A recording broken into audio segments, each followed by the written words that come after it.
Your Majesty.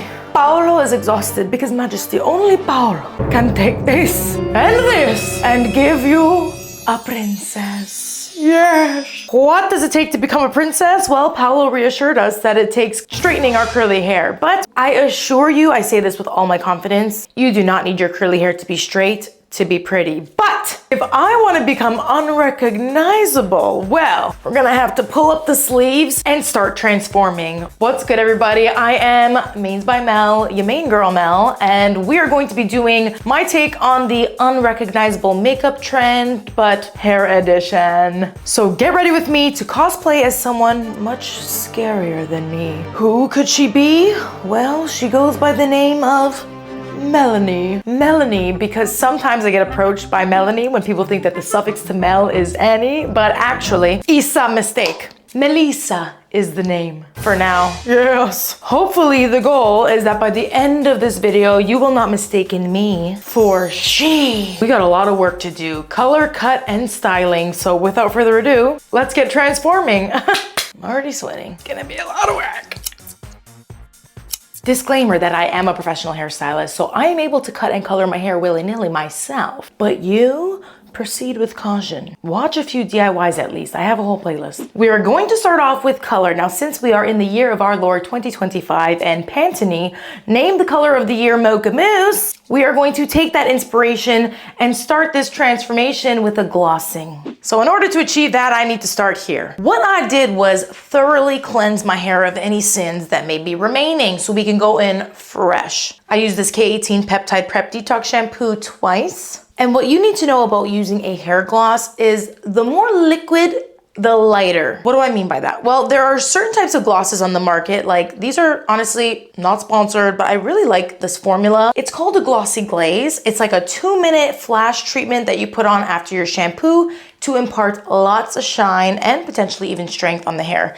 These mostly focus on shine, and they also have ones for color. So when products like these are very liquidy, the results are going to be very sheer. Even when you apply them onto the hair, if your hair is wet upon application, then your results are going to be more sheer, more watered down. Great if you're looking for just a wash of color, or again, just some shine. And in that same vein, the results are going to be very temporary with things like these. So what's a level up? Well, if these results are going to last up to around 3 washes, you'll get more longevity out of using these. These are more creams that also impart some color, or not. You can just get clear. And it basically acts as like a conditioner on steroids with the main purpose of adding shine and color refresh if you'd like. So these will last a little bit longer, more like 3 to maximum around 6 washes. So still temporary, but hanging around for a little more fun without extending their stay, hopefully. Beware, sometimes they do stain if you have very blonde hair that's very porous. If anyone would like an aquamarine color depositing mask, then let me know. I have no use for this, although that would make me unrecognizable. Mell with blue hair? No. That's not my journey, not my journey, not my journey. My journey includes taking the best course of action, which would essentially be considered like the final boss of a gloss. It's usually done in salon, or you could go to like a Sally Beauty hair store. It's mixing together your color, or again, sheer glaze. But this is more of a semi-permanent, demi-permanent, lasts up to 15 washes kind of idea. If you're going to a salon for a gloss, this is what they would be putting on your hair, a demi-permanent color. And as an unprofessional professional, that's what we'll be doing here. All right, that is the end of your color lesson for today. We still have a lot of work to do. Now we're not just changing capes, we're raising the stakes. We have officially toned things down a notch. And now it's time to nick. Okay, we are going to give this hair a little baby trim, because I have not decided if I'm going to go short, but I am still due for a trim and a bit of a reshape, just to make sure my ends are not straggly. I'm gonna do this very simply in 4 quadrants. Brush slightly forward, all the way up, a little more up. Say farewell to these friends. We will remember you.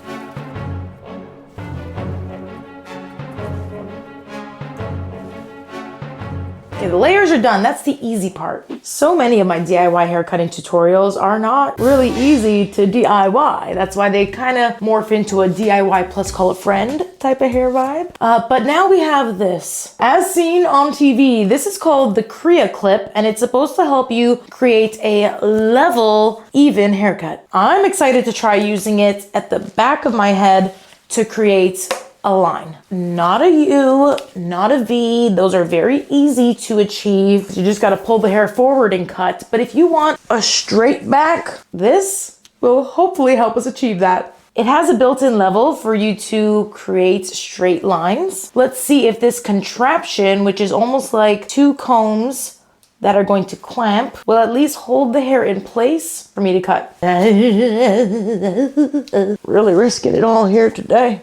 I gotta say, using this has by far been the best method for me to get a straight line at the back of my head without any assistance. That's huge. The best part is it feels a lot better too. Now we can tie this all together by blowing it all out there. This though, this is not gonna work. This is not how you wanna start a blowout. If you ever plan on blowing out, straightening your hair, do not ever let it air dry like this. Because in order for me to straighten this already dry piece of hair out, there's only two ways that you can smooth out the hair. With air, blow drying, or with heat. And because it's already dry, the only way to actually smooth this out is using pretty extreme heat and a lot of tension, and it's just way more damaging. So, you know, I feel like we've already done enough damage here today. Potentially, we're gonna wet it back down. I know, it sounds super counterintuitive, but the hair is so much easier and less damaging to smooth it out from a wet state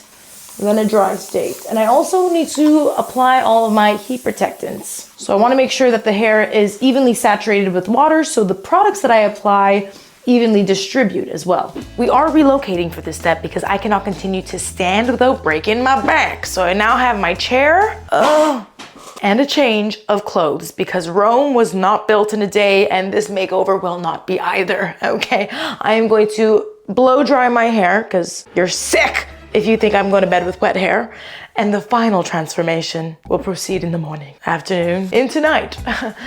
If you're not doing your blowouts before bed, this is why you need to be. The hair needs time to set, to marinate, if you will, especially if your hair does not hold or it quickly reverts back to curly. So after I've seasoned my hair with a leave-in conditioner for heat protection, I apply a styling cream for extra hold and shine, and finally a thickening foam for a little extra volume in the roots. If hold is your issue, you absolutely need a mousse. Now I'm set up for the double curl method, the key to making the hair last. First, I'm blow drying the hair and curling it with a round brush in sections, making sure that the hair is smooth and it starts to retain that shape that I want. Once the hair is completely dry, phase one is done. For the bedtime blowout, I'm using the overnight rollers for my double curl method, but you can also use a curling iron or pin curls if you plan on doing this the same day. But this method provides so much shape and no additional heat, and it literally works while you sleep. Comfortable as ever, snug, secure. Like, this is not going anywhere. By morning, the hair will be 100% cool, dry, and ready for the takedown for curls that are much more set up to last all day. Let me know, does Melanie look recognizable? I'd have to say there's very few traces of Melissa left, but I'm sure we'll find her. I'm sure she'll creep back up by the end of the night. The curls will creep back in. Anyways, thanks for staying tuned for this transformation. Until next time, peace. What's happening? What's happening? Don't do that. Don't you fucking die on me. What is happening? This light? Immediately no. Majesty. Paolo is exhausted. If the world was ending, I'd wanna be next to you. If the world was ending, next to you. Okay. A second, so I can look a little alive. This one tastes good. What is this? Milani. Fresh fruit fetish. A princess. A principessa. Melanie. Smelly. Oh, Smelly Melly, that's me. And I hate that for me. Rebrand. Rebrand. I'm working on it. You're thinking, Melanie? Who the fuck is a Melanie? Now you want to be quiet. Oh, I should spin more often.